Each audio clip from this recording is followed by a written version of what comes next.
من عند الله مصدق لما معهم نبذ فريق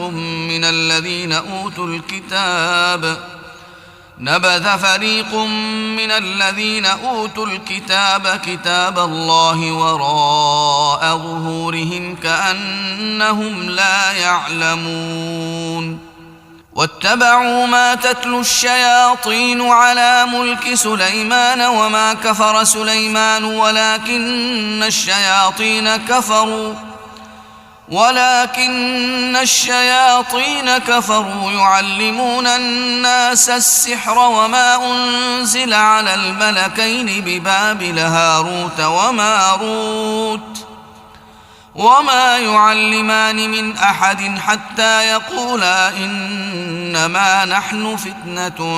فلا تكفر فيتعلمون منهما ما يفرقون به بين المرء وزوجه وما هم بضارين به من أحد إلا بإذن الله.